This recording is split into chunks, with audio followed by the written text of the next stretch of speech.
pendapat saya mengenai pendidikan inklusi, yaitu pendidikan inklusi ini merupakan suatu solusi yang baik di dunia pendidikan, terkhusus untuk anak-anak istimewa atau anak-anak berkebutuhan khusus untuk bisa mengembangkan dan mengontrol kepribadian dirinya. Melalui adanya pendidikan inklusi tersebut, menjadi satu jembatan bagi anak-anak berkebutuhan khusus untuk mendapatkan hak yang sama, yaitu untuk mengenyam pendidikan dengan tanpa adanya diskriminasi antara anak-anak berkebutuhan khusus dengan anak-anak normal pada umumnya, sehingga anak-anak berkebutuhan khusus juga dapat merasakan pendidikan yang sama seperti anak-anak normal pada umumnya. Menurut pendapat Stout dan Peck, dalam FND 2013, secara definisi pendidikan inklusi adalah suatu lembaga pendidikan yang menempatkan anak-anak berkebutuhan khusus dari tingkat ringan, sedang maupun berat dalam kelas umum ataupun reguler. Sedangkan menurut Tarmansyah 2007 mengatakan terkait definisi pendidikan inklusi ialah pendidikan inklusi yaitu pendidikan yang mengakomodasi seluruh peserta didik tanpa melihat kondisi fisik, kecerdasan intelektual, sosial emosi, bahasa, dan kondisi lainnya. Sehingga dapat disimpulkan bahwa pendidikan inklusi adalah suatu lembaga pendidikan yang menjadi wadah bagi anak-anak berkebutuhan khusus, baik dari tingkatan ringan, sedang, maupun berat, dalam kelas umum atau kelas reguler. Konsep mengenai tunanetra, yaitu secara definisi ialah tuna yang berarti gangguan dan netra yaitu alat indera. Jadi secara definisi tunanetra adalah suatu ketidakmampuan seseorang dalam melihat karena adanya gangguan pada indera penglihatannya. Itu selanjutnya mengenai perbedaan antara tuli dan tunarungu. Untuk tuli ialah kondisi seseorang yang tidak lagi mampu untuk mendengar sama sekali, sehingga perlu adanya bantuan dengan menggunakan penguasaan bahasa oral atau menggunakan bahasa isyarat sebagai bentuk komunikasinya. Sedangkan tunarungu ialah kerusakan pada alat indera yang terjadi karena beberapa hal, sehingga alat indera tidak mampu mendengar sama sekali atau terdapat sisa-sisa pendengaran yang bisa dibantu menggunakan alat bantu berupa hearing aids. Selain dari perbedaan tersebut, untuk tuli ialah kondisi ketidakmampuan dalam mendengar sejak lahir, sehingga disarankan untuk terapi komunikasi dengan menggunakan penguasaan bahasa oral atau penggunaan bahasa isyarat sebagai bentuk komunikasinya. Dan untuk tuli ini tidak dituntut untuk bisa mendengar seperti orang normal pada umumnya. Untuk tunarungu ialah kerusakan pada alat indera yang terjadi karena beberapa hal sehingga masih dapat diobati sesuai dengan tingkat keparahannya. Assalamualaikum warahmatullahi wabarakatuh. Hai teman-teman semuanya. Perkenalkan, nama saya INDAHFEBRI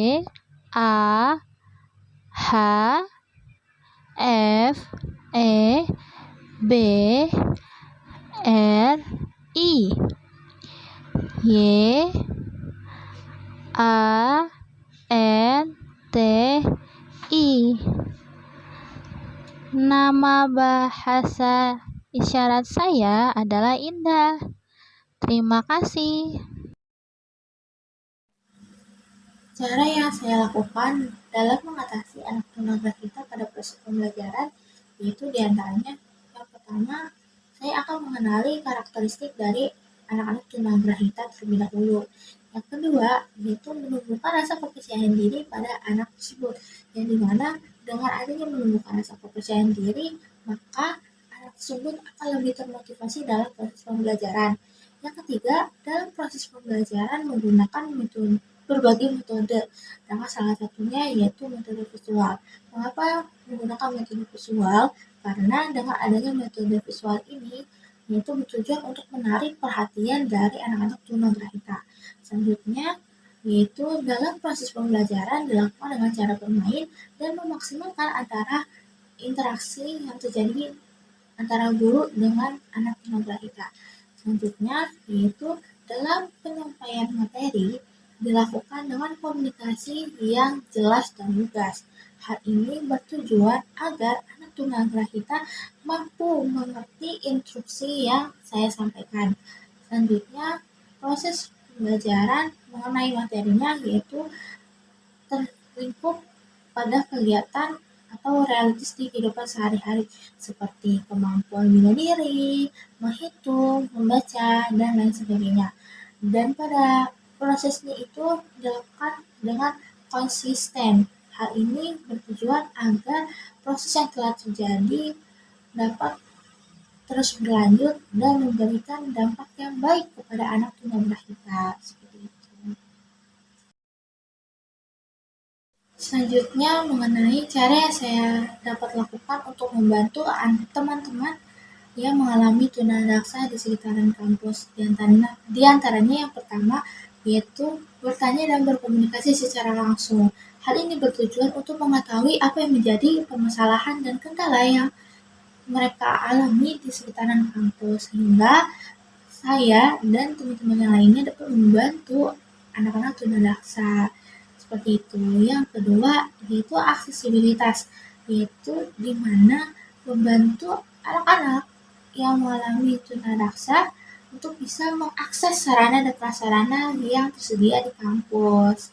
Yang ketiga yaitu memberikan dukungan psikologis dan dukungan sosial, yang dimana dukungan psikologis ini seperti memberikan semangat kepada teman-teman tunadaksa pada saat proses pembelajaran, membantu dalam kegiatan kelompok, dan lain sebagainya. Serta pada dukungan sosial yaitu dengan membentuk suatu komunitas penyandang tunadaksa sehingga antara penderita tunadaksa ini dengan yang lainnya dapat saling berinteraksi.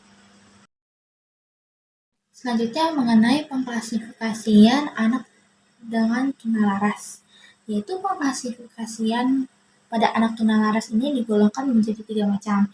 Yang pertama yaitu pengklasifikasian berdasarkan gangguan jenis motoriknya, yang bahwasannya pada setiap individu itu memiliki gangguan jenis motoriknya yang berbeda-beda. Nah, jenis gangguan motoriknya ini diantaranya yaitu cerebral palsy, distraksi otot, ataupun ataksia, dan lain sebagainya. Yang kedua, penggolongan pengklasifikasian anak tunalaras ini yaitu berdasarkan aspek kognitif dan aspek sosial. Maksud dari penggolongan klasifikasi yang berdasarkan aspek dan kognitifnya ini dilihat apakah anak dengan penyandang tunalaras ini memiliki gangguan kognitif tambahan atau tidak, yang dimana apabila ada tambahan mengenai gangguan dari aspek kognitif ini dapat mempengaruhi si anak tersebut. Lalu yang ketiga itu penggolongan berdasarkan usia. Maksud dari pengklasifikasian berdasarkan usia ini dilihat apakah anak dengan penyandang tunalaras ini sudah muncul gejalanya atau sudah terlihat pada saat sejak lahir atau muncul setelah tahun pertama. Selanjutnya, apabila saya menjadi pemegang kebijakan di kampus, sarana prasarana apa yang dapat mendukung kampus menjadi ramah disabilitas? Yang akan saya lakukan yaitu dengan penambahan sarana prasarana, diantaranya yaitu tentang aksesibilitas fisik, di mana saya akan membuat satu sarana prasarana baru, seperti contohnya itu dengan pembuatan tatanan jalan yaitu building block untuk teman-teman disabilitas tunanetra, yang dimana diharapkan dapat membantu teman-teman tunanetra untuk bisa melakukan aktivitasnya sendiri tanpa khawatir berbahaya atau di luar dari jalur gitu, yang bermanfaat kepada teman-teman tunanetra. Terus dibuat sarana prasarana mengenai platform lift, yang nantinya sarana prasarana tersebut digunakan bagi teman-teman disabilitas yang memakai kursi roda seperti itu. Lalu lalu selanjutnya ditambahkan sarana prasarana terkait dengan toilet aksesibilitas. Nah, yang dimana nantinya toilet ini dibangun dengan luas yang cukup besar dengan penambahan yaitu berupa pegangan tangan, yang dimana nantinya toilet ini akan dimanfaatkan bagi teman-teman penyandang disabilitas apapun jenis penyandang itunya, gangguannya, yang dimana nantinya dapat bermanfaat bagi teman-teman untuk bisa merasakan apabila ingin ke toilet secara nyaman seperti itu. Lalu penambahan mengenai sarana dan prasarana sumber-sumber belajar, seperti misalnya penyediaan buku-buku sumber-sumber referensi yang memiliki tulisan braille, yang diharapkan dari adanya penyediaan sumber-sumber belajar tersebut dapat membantu teman-teman penyandang tunanetra untuk mencari referensi dan membantu tugas-tugas yang ada di kampus seperti itu.